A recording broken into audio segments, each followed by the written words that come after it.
Hello everyone, this is Kat and welcome back to Put Your Hands Up Podfics. Today I'll be reading a one-shot entitled The Wrong Doorstep. Here's the summary. Izuku gets hurt, attempts to seek his mentor out for some help, and ends up at the wrong apartment. Shota's neighbors rarely bother him, almost never in fact. The last time someone knocked on his door was maybe a year and a half ago, and that was more Hisashi's fault than his. All of this, however, means he's awfully paranoid when someone knocks on his door at 1 a.m, right after his patrol. He throws his capture weapon back around his shoulder, clips the belt with a knife around his waist, and carefully looks out at the peephole in his door. His breath catches in his throat. It's not a nosy neighbor at his door. It's not a mailman. It's not his landlord complaining about something or another. It's not food delivery. It's not any of his friends popping by unannounced again. No, standing in front of Shota's door is not anything he usually expects to see when looking out onto his doorstep. Izuku Midoriya, Shota's #1 problem student, stands in front of his door covered in bruises and dripping blood. He wastes no time in ripping the door open and nearly off of the hinges to get a better look at his student. Midoriya has bruises littering his face and his arms, a few small cuts likely from glass on his arm, a crooked nose with dried blood underneath it, a split lip, and he's clearly favoring one leg over the other. The kid looks beat to hell and back, and Shota has a horrible feeling in his chest. See, Midoriya has always raised a lot of red flags, flinches away from loud noises, throws himself into battle without a second thought, freezes when someone yells at him outside of a battle, and deliberately avoids mentions of his past or home at school. Shota chalked it up to anxiety or a past incident, but clearly that was a severe mistake on his part. Midoriya? He manages to rasp out. Once the lock on his jaw loosens, the problem child in front of him squints his eyes and stares at Shota clearly. His vision's impaired enough that he's having trouble making shapes and such out. Mr. Aizawa, Midoriya stammers. The kid squints down at his phone clutched in his hand, open to some sort of map if Shota isn't mistaken, and frowns. Sorry, I meant to go to someone else's house. You're not who I meant to bother, sorry. Shota bites his lip. Fuck. Hey, no, it's okay, kid, he says as softly as he can. Let's get you bandaged up inside, then we can talk about what happened. Midoriya flinches at that, mouth twisting into even more of a severe frown. That's all right, sir. I'll just go to my friend's house. They can help me, Midoriya says, voice barely above a whisper. You're an injured child. I would be a pretty horrible hero and teacher to make you limp to a friend's house, he says firmly. Midoriya stares up at him, eyes still squinted, for a few moments before slumping in defeat. Okay, the problem child responds. Shota carefully herds Midoriya into the apartment, ignoring the bile threatening to come up. Fuck, how could he miss this? Midoriya immediately wanted to go to a friend's house instead of his home or the hospital, which means that this was a domestic dispute. A domestic dispute that's likely been going on for years, and Shota fucking missed it. He gets the kid settled onto the couch, grabs the first aid kit, and starts to treat the wounds on the kid's arms. They're the worst ones, that'll be the most painless to treat for now, and fixing the crooked nose can come later. After he bandages the kid up, he'll have to take him to Recovery Girl. As good as Shota is, he isn't a medical professional by any means. They pass a few moments in awkward silence before Shota finally breaks it. Midoriya, can I ask what happened? He asks carefully. He has a pretty strong suspicion, but it's better to see if Midoriya is willing to talk about it first. The kid immediately moves to gnaw on his lip before flinching when he bites it. Instead, Midoriya fidgets with the hand that Shota isn't in the process of cleaning and bandaging. It was just an argument, Midoriya says. Nothing serious. It's just, I have a hard time, working out when I'm injured like this. My friend has access to a healing quirk. I wanted to get healed so I could train. It's not serious or anything. Shota bites back a sigh. Problem child.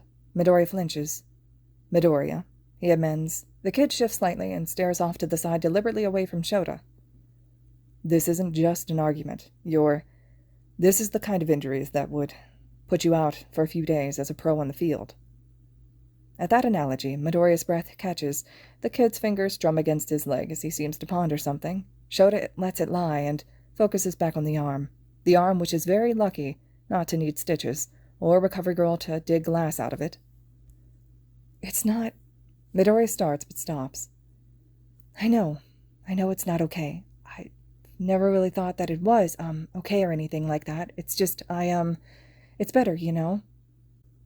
Shota does not, in fact, know. He directs raised eyebrows at the problem child, and he awkwardly smiles. I mean, if I had left, if I had, tried to report it or anything, it wouldn't have gone through. I mean, no judge would have passed my case. I don't think any lawyers would have taken it either. And even if it did, somehow go through and I was moved, then I'd be moved somewhere worse, probably. Shota purses his lips and ponders for a moment. From what he can gather, Midoriya is in an abusive relationship with one of his parents. He realizes that it's abusive, but he can't leave out a fear that he'll end up somewhere worse or laughed out of a courtroom. A valid concern, he supposes. His own relationship with the foster system is less than stellar, but a heroic quirk, high intelligence, and overall kind nature. Midoriya is practically catnip to people who want to foster for kids, and not for the money or fame. But Midoriya is smart, so he must have realized this, which means... Is there a reason you don't think any lawyers would take your case, or that a judge wouldn't let it pass? He asks carefully, watching for Midoriya's reaction. The kid flinches again, and goes to bite his lip. Another wince when teeth connect to the sore. Several more moments of silence pass where the kid seems to contemplate something, most likely what he should and shouldn't share with Shota. Before the entrance exams, my quirk wasn't... The kid pauses again. My quirk wasn't... It had specific, activation requirements. The doctor said that I needed some muscle or my quirk wouldn't, activate. It was like a built-in safety measure. Before I exercised, if my quirk, activated, then it would have exploded my limbs. My quirk didn't, come in until the day of the entrance exams. Midoriya's quirk didn't come in until the day of the entrance exams. Midoriya's quirk didn't come in until the day of the fucking entrance exams. No wonder Midoriya's quirk shatters his bones like he's 4 and just got his quirk. He did just get his quirk. No wonder Midoriya flinches when people come near him too quickly, like he's lived a life of fear. He probably has. Quirkless people don't have good lives. Shota knows this better than most because of his profession. He deals with the results of discrimination and abuse cases that get thrown out of the police stations, trafficking rings that barely get looked at, and shoes lined up on the rooftop with a note. Quirkless. Quirkless is not something anyone in this society can be and hope to live beyond the age of 20. Quirkless people don't get accepted into jobs. Quirkless people don't get into high school. Quirkless people are abused so fucking much that their life expectancy is 16. And Midoriya used to be quirkless. Shota steadies his breathing. Freaking out now will only make Midoriya even more afraid than he already is, and Shota can't have that. He needs to calm down and he needs to think. It's okay, he says first. I have an emergency foster license. Tonight you'll stay with me. Tomorrow we'll figure it out. And Midoriya looks up with wide, shining eyes. Shota knows that this is very likely because Midoriya has not received the kindness he deserves, and it twists his stomach into a knot. But that's okay. You're okay, kid. We'll figure this out. Midoriya predictably cries. All right, everyone. This concludes the one-shot entitled The Wrong Doorstep. The author did such a great job with this one. I love one-shots like this where Aizawa really steps up and helps Midoriya out. Let me know your thoughts and reactions, or if you have any recommendations for other fics that you like. Dadzawa for the win on this one. As always, though, thank you all so much for listening.